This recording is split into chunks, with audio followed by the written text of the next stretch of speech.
Hello and good afternoon, and thanks for joining us for News on 2, and I'm Muhammad Amin Carlos. The investigation into the One Malaysia Development Berhad 1MDB scandal is now 50% completed.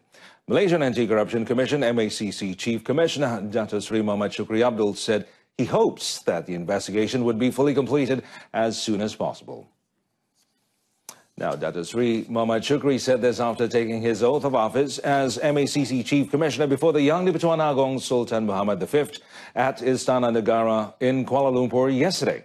Speaking to reporters after the ceremony, Dato Sri Muhammad Shukri said his current task at hand is in completing the investigation into the 2.6 billion ringgit donation allegedly deposited into former Prime Minister Dato Sri Najib Tun Razak's personal account. And prior to this, MACC had called 3 individuals, namely Dato Sri Najib, his wife Datin Sri Rosma Mansor, and stepson Riza Aziz to give their statements on the 1MDB case. Dato Sri Muhammad Shukri, who was earlier appointed as MACC Chief Commissioner on May 18th, replaces Tan Sri Zulkifli Ahmad, who sought to have his contract with MACC terminated effective May 14th to return to the Attorney General's office.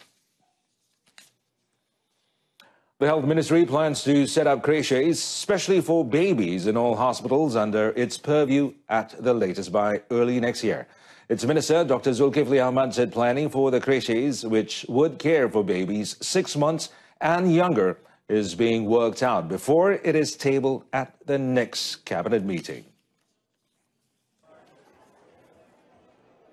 Dr. Zulkifli said these creches would operate around the clock as many of the civil servants in hospitals or agencies under the ministry worked shift hours.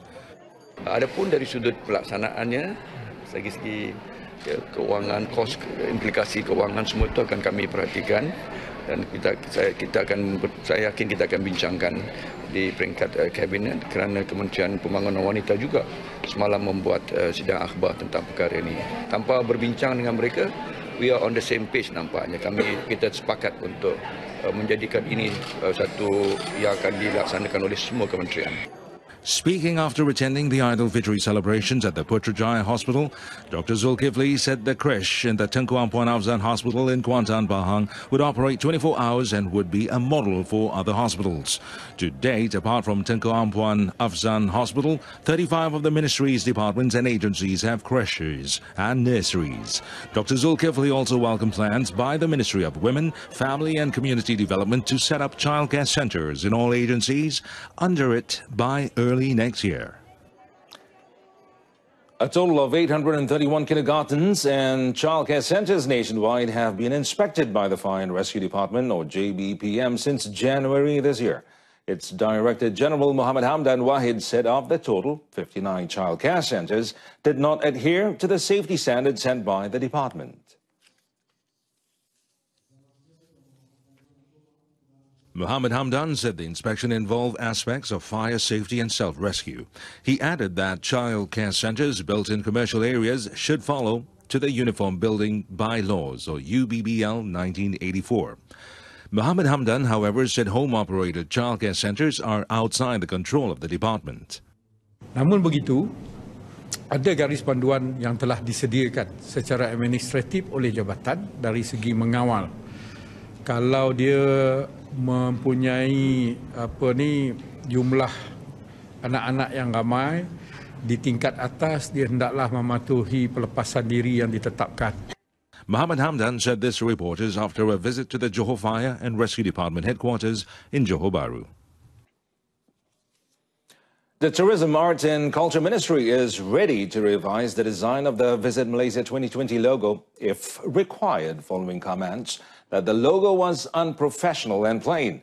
Its Minister Muhammadin Katapi, however, said every individual has their own perspective on the matter and added that the logo will only need to be improved.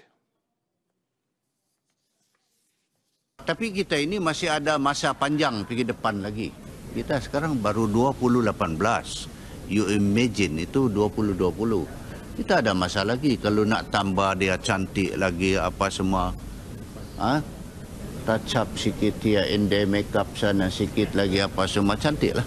Muhammadin said this during a press conference held in conjunction with the flagging off ceremony of the 2018 Lady Bikers Tourism Ride in Putrajaya.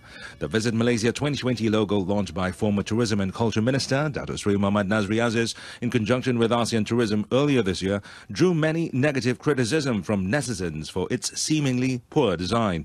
The Visit Malaysia 2020 campaign aims to attract more than 36 million tourists to the country, generating revenue of up to 168 billion ringgit. Muhammadin said he is willing to continue with the policies and plans laid out by the former minister if it benefits the people and country. Proton Holdings Berhad recorded an increase in its vehicle sales by 50%, which is equivalent to 6,173 units in June compared to May 2018. Now, the increase was attributed towards the government's recent announcement of the zero-rated goods and services tax, coupled with the Duit Raya promotion. Now, Proton, in a statement, said following the increase, Proton's share of total industry volume for June increased to 10%, up from 9.5% in May. Proton Saga and Persona continued to lead sales, with Proton Saga registering nearly 3,000 units sold during June. While Proton, in its statement, also said a total of 61,730 ringgit has been collected for Tabung Harapan Malaysia as it works towards fulfilling its promise to contribute 10 ringgit for each car sold from June 1st to December 31st this year. Now, with the increase in sales and the target launching of its first sport utility vehicle before year-end, Proton is optimistic that the amount of funds would grow bigger. Now, Mercedes-Benz Malaysia will review its business strategy should the ringgit value continues to show a weak trend.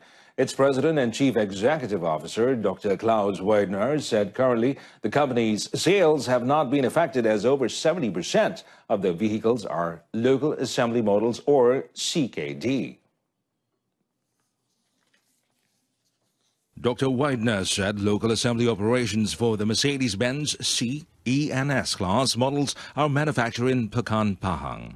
We have a long-term strategy in pricing, and also that's on the other side also that we're basically having 70% over on a local production. So basically from that perspective, we're looking more on a long-term perspective in things like that. If things dramatically change, we definitely have to look what happens. But as I said, a long-term strategy, and we want to provide our customers a certain certainty of pricing and delivery. Dr. Klaus said this at a press conference held after Mercedes-Benz Malaysia Mid-Year Media Briefing 2018 in Kuala Lumpur. Mercedes-Benz Malaysia's sales have grown 15% to 6,790 units for the first half of this year over the same period last year.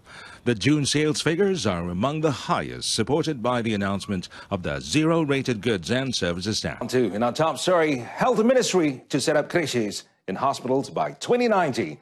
Join us again at 7 p.m. for more updates on the latest happening locally and around the world. Thanks for being with us. I'm Mohammed Amin Carlos. Stay tuned to TV2.